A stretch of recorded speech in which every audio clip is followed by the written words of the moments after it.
आर्थिक मोर्चे पर देश की रफ्तार इन दिनों पूरी दुनिया के लिए एक नजीर बनी हुई है।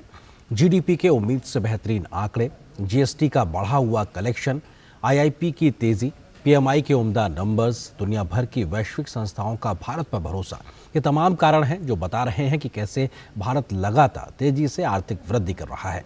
क्या है पूरी खबर, देखिए इस खास रिपोर्ट में। पूरी दुनिया में इन दिनों आर्थिक सुस्ती छाई है तो कई बड़े बड़े देश आर्थिक मंदी की चुनौती झेल रहे हैं। लेकिन तमाम घरेलू और वैश्विक चुनौतियों के बाद भी भारत लगातार दुनिया की सबसे तेजी से बढ़ती अर्थव्यवस्था बना हुआ है। बीते कई महीनों से भारत को लेकर न सिर्फ देश में बल्कि दुनिया भर में सकारात्मक माहौल बना हुआ है। देश की बढ़ती आर्थिक रफ्तार के आंकड़े साफ दर्शाते हैं। चालू वित्त वर्ष की दूसरी तिमाही के लिए घरेलू सकल उत्पाद जीडीपी दर 7.6% रही, जो बीते साल इसी अवधि में 6.2% के स्तर पर थी। कोविड महामारी के समय भारत एकमात्र ऐसा देश था जिसने कि महामारी को उसमें जो कठिनाई थी उसके बावजूद काफी सारे रिफॉर्म्स किए और दोनों सप्लाई और डिमांड जो मेजर्स हैं दोनों पे काम किया, जिसके कारण भारत की अभी आर्थिक स्थिति जो है बहुत अच्छी है। इस बीच भारत के विनिर्माण क्षेत्र में बेहतरीन सुधार देखने को मिला है।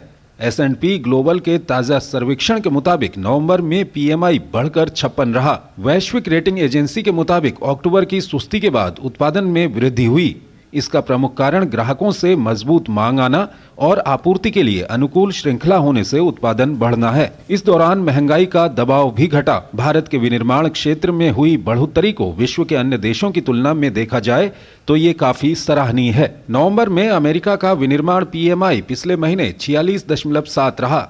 ये लगातार 13वां महीना था जब पीएमआई 50 से नीचे रहा, जो विनिर्माण क्षेत्र में संकुचन का संकेत देता है। जापान की विनिर्माण गतिविधि नवंबर में काफी कम रही। पीएमआई लगातार छठे महीने 50 से नीचे दर्ज किया गया। जापान का ये हाल तब है जब वो दुनिया की तीसरी बड़ी अर्थव्यवस्था में शामिल है। भारत का औद्योगिक क्षेत्र भी लगातार तेजी दिखा रहा है। अक्टूबर महीने में 8 कोर सेक्टर का ग्रोथ रेट 12.1% रहा, जबकि एक महीने पहले सितंबर में इन 8 कोर सेक्टर का ग्रोथ रेट 9.2% रहा था। साल भर पहले की बात करें तो अक्टूबर 2022 में 8 प्रमुख क्षेत्रों की वृद्धि दर महज 0.7% रही थी। जिन 8 प्रमुख सेक्टर में ग्रोथ दर्ज की गई है उनमें कोयला, कच्चा तेल, प्राकृतिक गैस, रिफाइनरी उत्पाद, उर्वरक, इस्पात, सीमेंट और बिजली शामिल हैं। चालू वित्त वर्ष में अप्रैल से अक्टूबर के दौरान 8 बुनियादी उद्योगों की उत्पादन वृद्धि 8.6% रही, जो पिछले साल समान अवधि में 8.4% थी। इस दौरान कोयला उत्पादन में 18.4% तो इस्पात उत्पादन में 11% की वृद्धि हुई।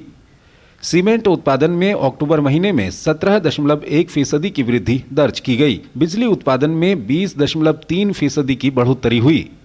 इस साल अक्टूबर में कच्चे तेल का उत्पादन 1.3% और प्राकृतिक गैस का उत्पादन 9.9% बढ़ा। इस साल अक्टूबर में रिफाइनरी उत्पादों का उत्पादन 4.2% रहा। जीएसटी कलेक्शन के लिहाज से सरकार के लिए नवंबर 2023 का महीना भी शानदार साबित हुआ। नवंबर 2023 में जीएसटी कलेक्शन भी बीते साल के समान महीने के मुकाबले 15% के उछाल के साथ 1,67,000 करोड़ रुपए से अधिक रहा है। पिछले साल इसी अवधि में जीएसटी कलेक्शन 1,45,000 करोड़ रुपए था। ये लगातार छठा महीना है जब मासिक जीएसटी कलेक्शन 1,60,000 करोड़ रुपए से ऊपर आया है। देश के बेहतर आर्थिक माहौल का असर शेयर बाजार पर भी सकारात्मक रूप से देखा जा रहा है। दिसंबर महीने के पहले कारोबारी दिन शेयर बाजार में रिकॉर्ड तोड़ तेजी देखी गई। नेशनल स्टॉक एक्सचेंज पर सूचीबद्ध कंपनियों का बाजार पूंजीकरण शुक्रवार को 4 लाख करोड़ डॉलर के पार पहुंच गया था, तो बीएसई पर एनएसई की तुलना में ज्यादा शेयर सूचीबद्ध हैं और इसका बाजार पूंजीकरण पिछले बुधवार को ही 4 लाख करोड़ डॉलर पर पहुंच गया था। बीते लंबे समय से दुनिया भर की तमाम वैश्विक एजेंसियां और संस्थाएं भारतीय अर्थव्यवस्था में भरोसा दिखा रही हैं, जिसका असर ताजा आंकड़ों में साफ देखा जा सकता है। वैश्विक मंदी के बीच पूरी दुनिया के लिए भारत आर्थिक उम्मीद बना हुआ है।